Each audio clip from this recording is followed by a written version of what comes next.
బడే మహదేవ్ మందిరాన్ని దర్శించుకున్న భక్తులు అనంతరం ఇక్కడకు సమీపంలోని అంబామయి మందిరానికి చేరుకుంటారు. భక్తులను ఓ దివ్యమైన లోకాలకు తోడ్కొని పోయే ఈ మందిరంలో భగవతి మాత దర్శనమిస్తుంది. మహాదేవుణ్ణి భక్తితో దర్శించుకున్న భక్తులు అనంతరం ఇక్కడికి సమీపంలోని అంబామాయి మందిరానికి చేరుకుంటారు. విశాలమైన ప్రాంగణంలో ప్రశాంతమైన వాతావరణంలో ఉన్న ఈ మందిరాన్ని అత్యంత ప్రాచీనమైందిగా చెబుతారు. 175 సంవత్సరాల క్రితం నర్సింగ్గఢ్కు చెందిన రాణి ఈ మందిరాన్ని నిర్మించినట్లు చారిత్రక ఆధారాలున్నాయి. అయితే అంతకుముందు ఓ హరిజనుడు మొదటిసారి ఈ మందిరంలో పూజాధికాలు చేసినట్టు తెలుస్తోంది. అమ్మవారే ఓ వృద్ధురాలి రూపంలో ఆ హరిజనుడికి దర్శనమిచ్చి ఇక్కడ అంబామాత విగ్రహం ఉందని పూజలు చేయమని చెప్పినట్లు, ఆనాటి నుంచి ఆ హరిజనుడు అమ్మవారికి పూజలు మొదలుపెట్టినట్లు ఓ కథ కూడా ప్రచారంలో ఉంది.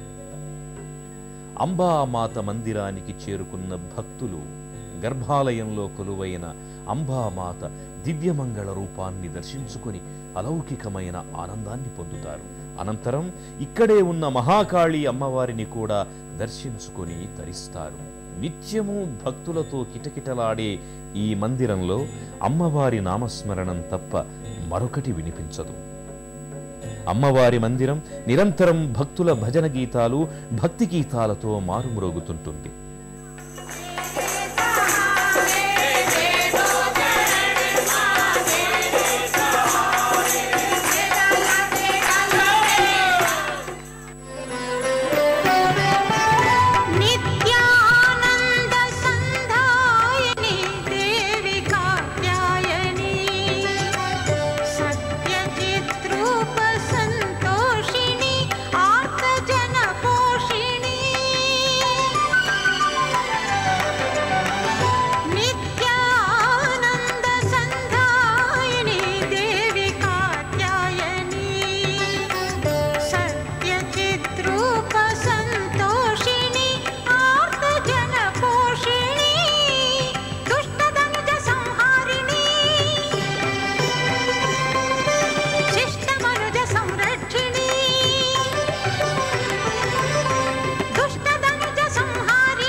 హోషంగాబాద్ దివ్యక్షేత్ర సందర్శనం భక్తులకు ఓ అద్భుత వరం.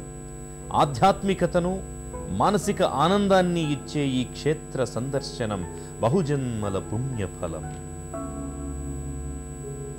వివిధ దేవీ దేవతల మందిరాలతో నర్మదా నదీమ తల్లి పాదస్పర్శతో పునీతమైన దివ్యక్షేత్రం హోషంగాబాద్. భక్తులలో ఆధ్యాత్మిక చింతనను పెంచి ఆత్మశక్తిని పెంచే దివ్యక్షేత్రంగా విరాజిల్లుతున్న ఈ క్షేత్ర సందర్శనం బహుజన్మల పుణ్యఫలంగా చెబుతారు. అలాంటి హోషంగాబాద్ క్షేత్రంలో కొలువైన పార్వతీ పరమేశ్వరులు, నర్మదా నదీమ తల్లి కరుణా కటాక్ష వీక్షణాలు అందరి మీద ఉండాలని కోరుకుంటూ మరో తీర్థయాత్రలో మళ్ళీ కలుసుకుందాం. అంతవరకు సెలవు మరి. నమస్కారం.